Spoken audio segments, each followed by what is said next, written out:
As posted in our special board meeting posting.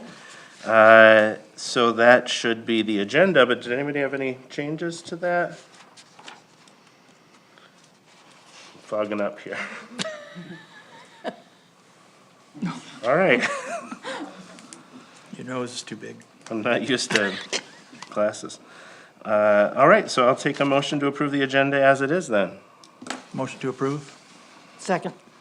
We have a motion and a second. Is there any discussion or questions? Hearing none, we'll take a voice vote. All those in favor of approving the agenda as presented tonight, say aye. Aye. Any opposed? All right, we have an agenda. Any conflicts of interest for our group tonight? Nobody's been arrested? See. Yet. Yes. Sorry. Yeah, is the key word. Seeing none, we'll move on to public statement number 1. This is limited to 3 minutes, designated for statements concerning the current agenda only. There is a second opportunity on the agenda later to have an additional 3 minutes to talk about whatever topic you would like. Is there anyone in the public who'd like to have a statement today? They all just want to listen. All right, I do have a emailed in statement.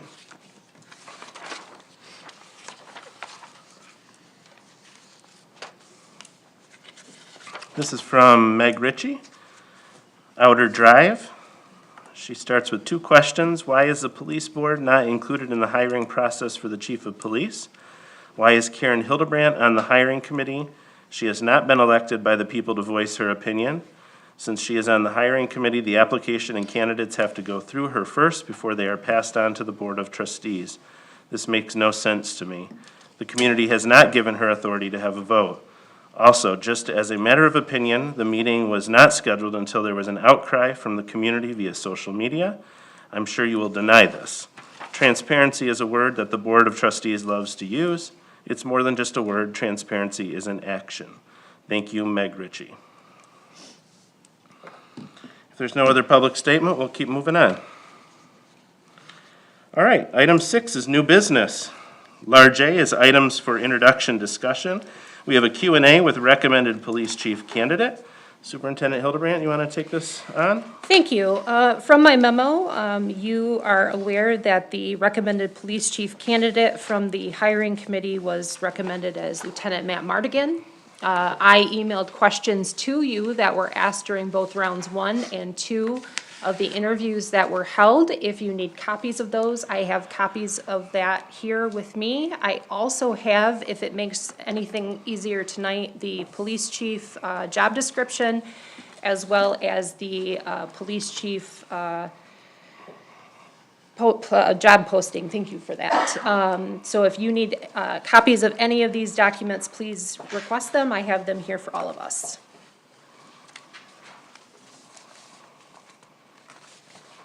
That would be all I would have at this time. If you would like to invite Lieutenant Matt Mardigan to the podium, or the lectern, excuse me, he could then answer any questions that our board members may have. Sounds great. Lieutenant, would you like to join us? Yes. Thank you. Would you like to have an opening statement, sir? I would. Take it away. To be one of thanks. First, I would like to thank my wonderful family, my beautiful wife and daughter who are here. Audience, past 3 months have been challenging, to say the least, and they've been my rocks beside me every step of the way. And I really couldn't have been in this position without you, and put up with all my grumpiness, and we made it here, so thank you. I'd also like to give a thanks to the police department as a whole, and it starts with the people that you see when you come through the front door.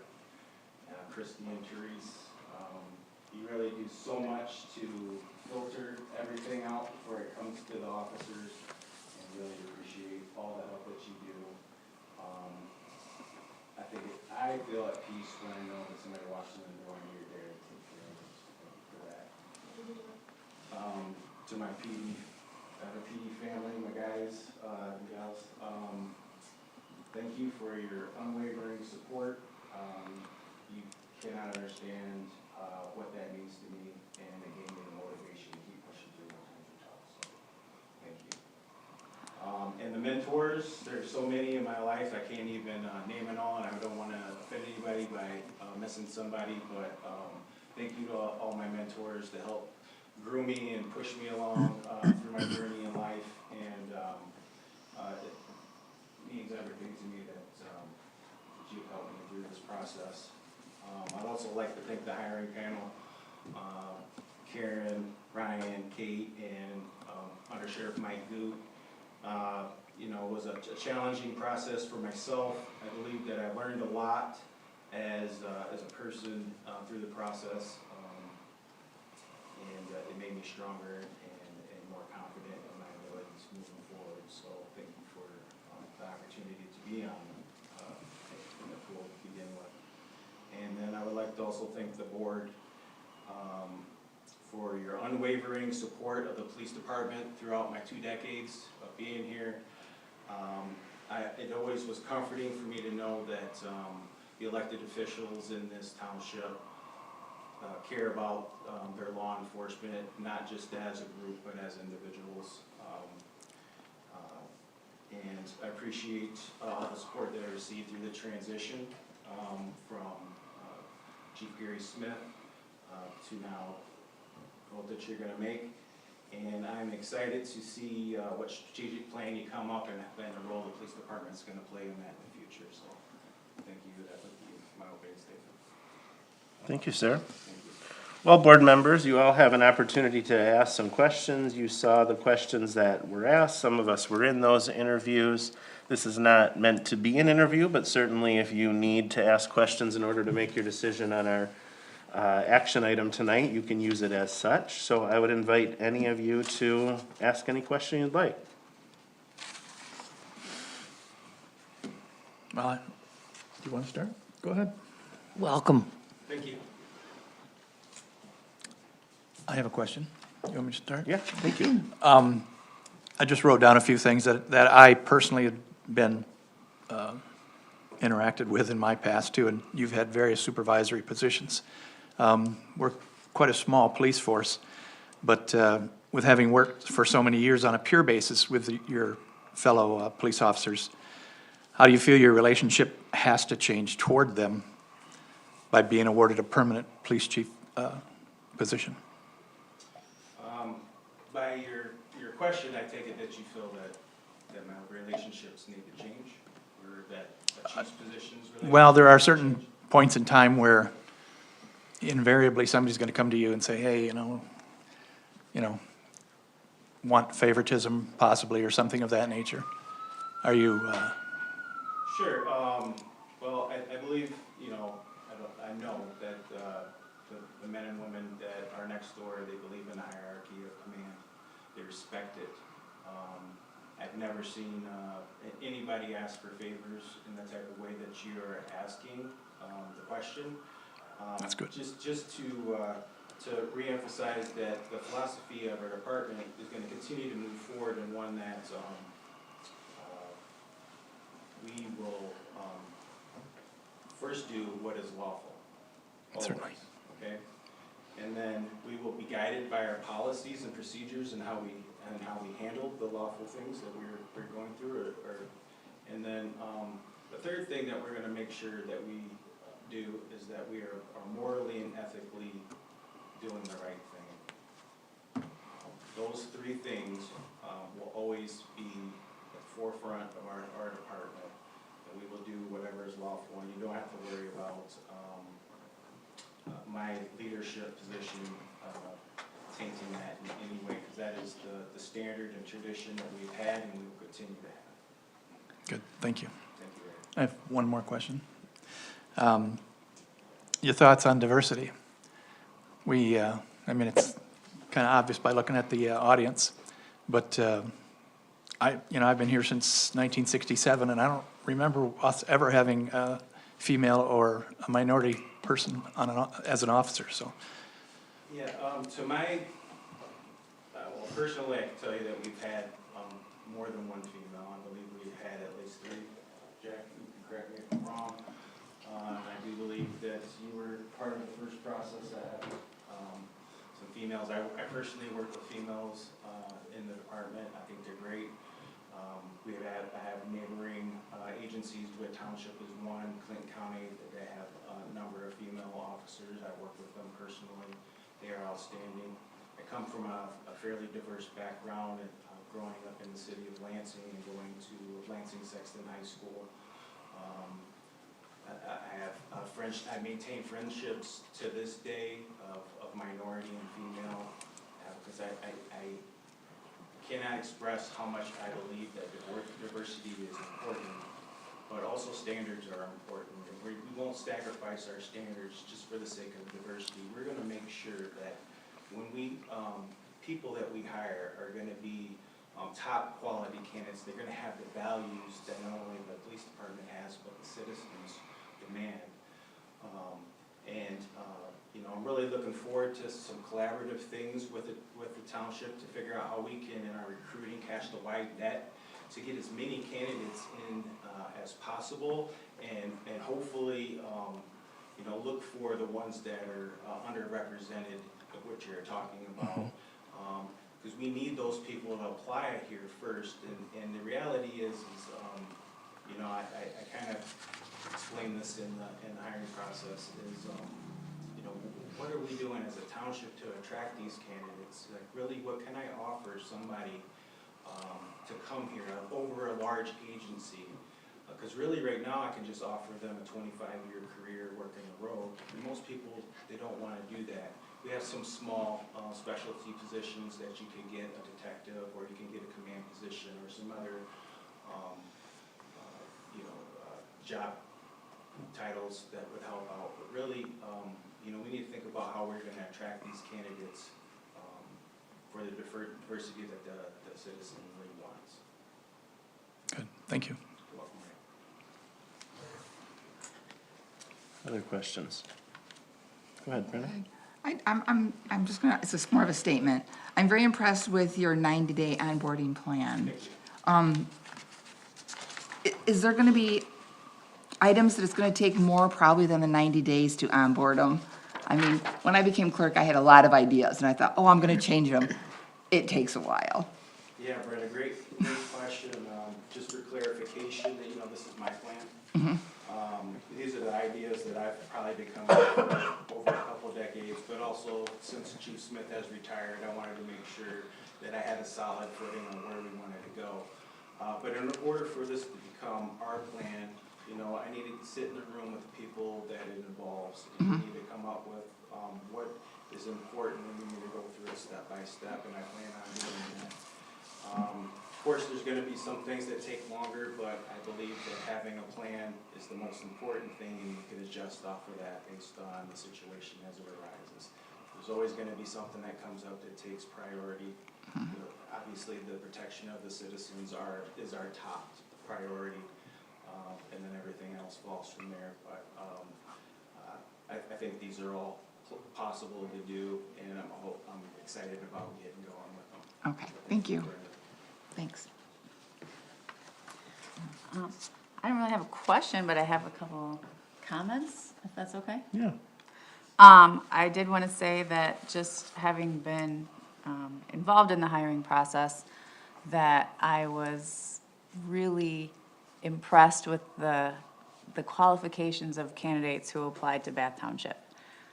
I wasn't sure what to expect, honestly. I know how hard it is to hire anybody anywhere. You don't get a lot of applicants in any sort of public service field right now.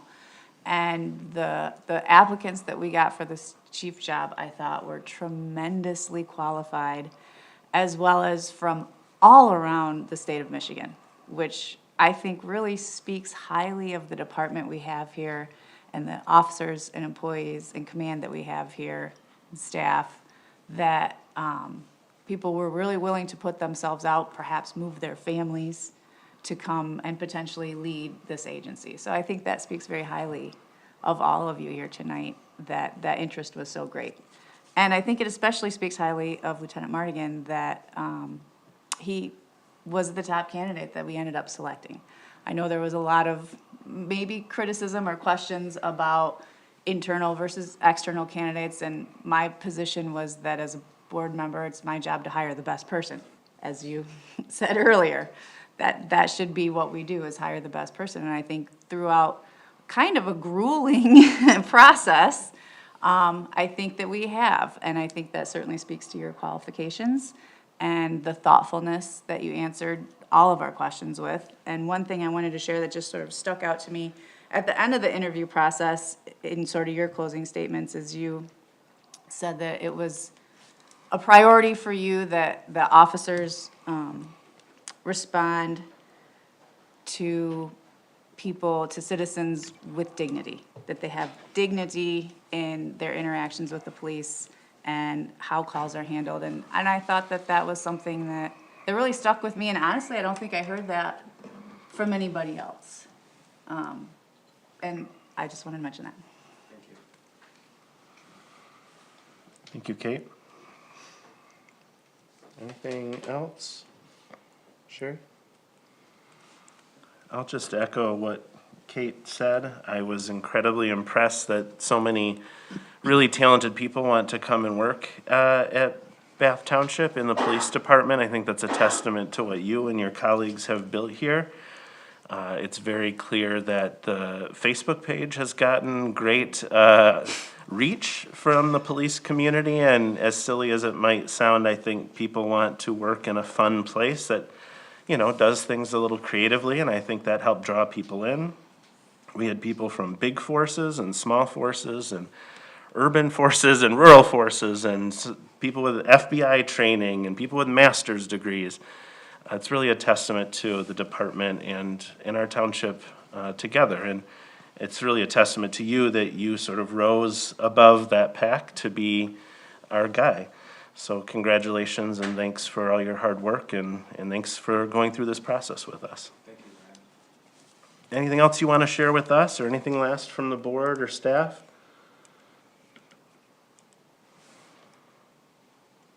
All right.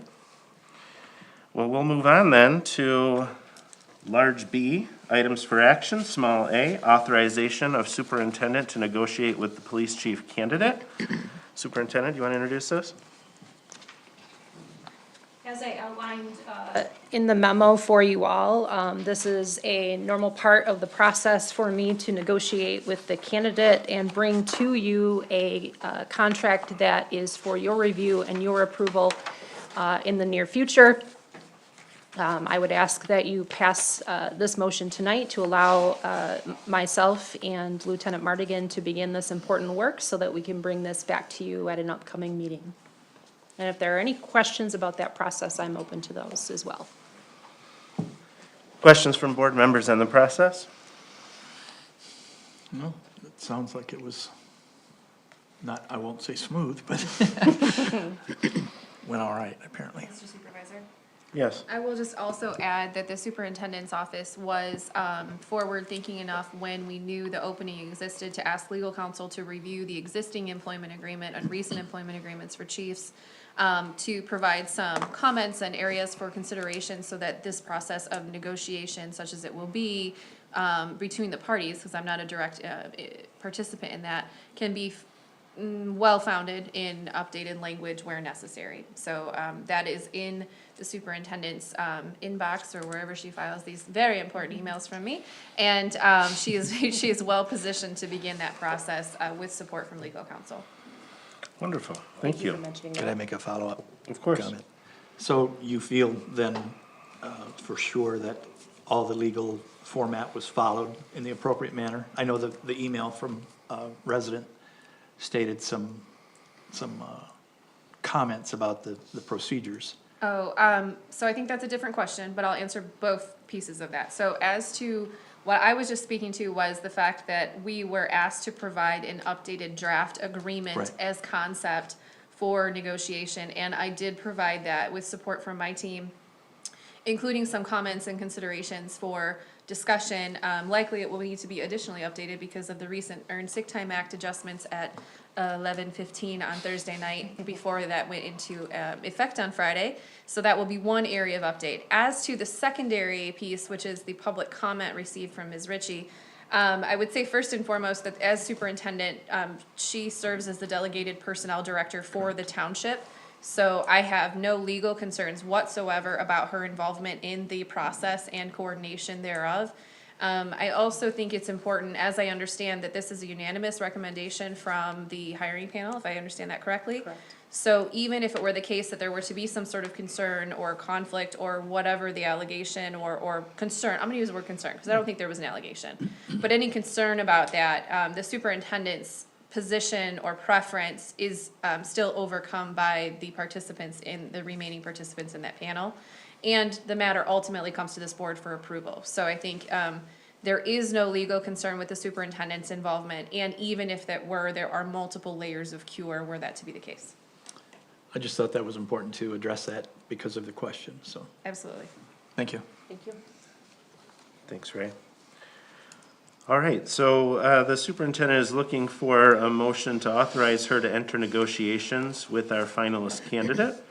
That's I'll what we're make- looking for from you. I'll make that motion. We have a motion, is there a second? I'll second.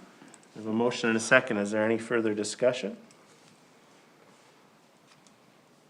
I'll just clarify, this is not an act to hire our lieutenant, this is an act to enter negotiations. The final version of this will come back in an agreed upon, hopefully, contract for us to vote on at a future time. All right, if there's nothing else, we'll take a roll call vote. Ms. Butler Challenger, yes. Mr. Funes Bliss? Happily, yes. Mr. Kotke? Enthusiastically, yes. Ms. Kellerman? More enthusiastically, yes. Ms. Hagerman? Yes. Motion passed. All right, thank you. So next up will be that negotiation phase, and we'll hear from the superintendent when that's ready to move, or should there be any problems moving forward. That brings us to the end of our formal agenda today. We are at public statement 2. This is an opportunity for the public to have an additional 3 minutes to speak on any topic under the sun to the board. Just step up to the lectern, introduce yourself, and roll on into it. Would anyone like to make a comment tonight?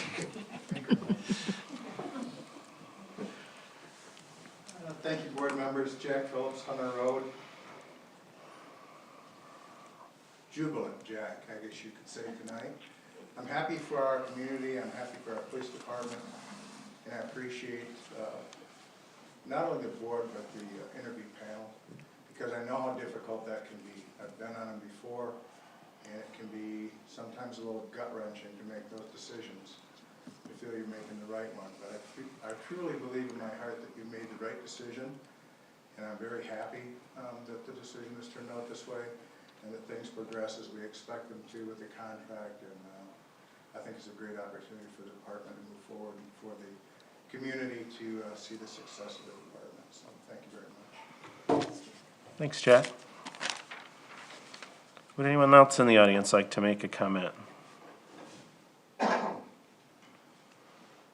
Going once, going twice? All right. I promised Karen I wouldn't, so. All right, well, we appreciate you attending anyway. That brings us to item number 8, which is board member comments. Kate, do you want to start us out? I think I made the public comment that I had intended earlier, so I think I'm good. Great. Brenda? Congratulations, Matt. I'm going to reserve mine for the end, if you don't mind, Sherry. I agree with what you said, Kate. I went to the interviews. I was the only extra person there, and there were a lot of good people. And it was my opinion that I think you beat them out, and I really am happy we're hiring from within. And I commented about that at the meeting, and I appreciate that. Thank you. Right? Well, technically, I know the process isn't completely over and sealed, so I will still say congratulations. And I know that's the pinnacle of a career, I'm sure. So welcome aboard officially. Thanks, Ray. I just want to take a few minutes to address some of the questions that have come up, not just by the statement read tonight, but on social media and other places in the community. The question why the police and fire board was not included, it just wasn't the route we chose to go this year. It could have been, they could have not been. There's nothing right or wrong about either of those things. It just wasn't the route we decided to go in. Why was our superintendent involved? As our legal counsel outlined, Karen is our chief administrative officer, and she is the supervisor of this position. It would be sacrilege, I would argue, to not have her involved and not have a vote in this decision. She formed this committee that made the decision, and ultimately, we as a committee have made a recommendation to the full board, ensuring that the full board gets a vote in this decision, and we will again when the contract comes up. I just want to underscore this is a typical hiring process for a municipality our size. And this process has gone exactly as we designed it and exactly as the superintendent outlined it to us over a series of board meetings. She kept us updated each board meeting. None of that has changed. This meeting tonight was scheduled due to a board member being out of the country next week and wanting to be a part of the decision-making process. It was not due to social media pressure. We don't make decisions based on social media pressure. I feel that's obvious, but I just want to say it out loud. This exact activity was going to happen at the meeting 1 week from tonight. We just moved it up so all board members could be included. We've been accused in many ways of violating Open Meetings Act, of breaking the law, of not interviewing internal candidates, which obviously is incorrect. I hope that people see that these arguments fall apart. They are not based in reality.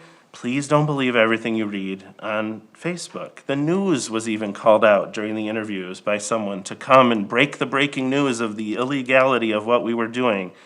Frankly, it's embarrassing for the entire community. Just because folks may not agree about what's happening or even like what's happening doesn't make it wrong or illegal or unethical. It just means we don't agree. And we have to be able to not agree in this community and in this country without it being an accusation. I just bought a new bumper sticker last week that says, "Everything is a conspiracy when you don't know how anything runs." And it seems to me like that is the accusations here on this, what I would call very straightforward, very boring, very normal hiring process that we had. And what I don't want this to do is overshadow the decision that we made, the strength of our candidate, and the great job he's going to do on the job. So I hope you don't feel that way, Lieutenant. I want to thank you to the Undersheriff Goot for spending some time with us. It was great to get to know him, and he added you can't even measure the help that he was in this decision-making process. Kate as well. Karen, I thought the questions we asked in the process was really solid. And I really want to thank the police team, many of which are here in the audience tonight, for trusting us to run the process and make the right decision, and I hope you agree that we made the right decision tonight. With that, I'll ask for a motion to adjourn. Motion to adjourn. We have a motion, is there a second? Second. We have a motion and a second, any discussion? Hearing none, we'll take a voice vote. All those in favor of adjourning tonight, say aye. Aye. Aye. Any opposed? Motion carries. We stand adjourned. Thank you, everybody.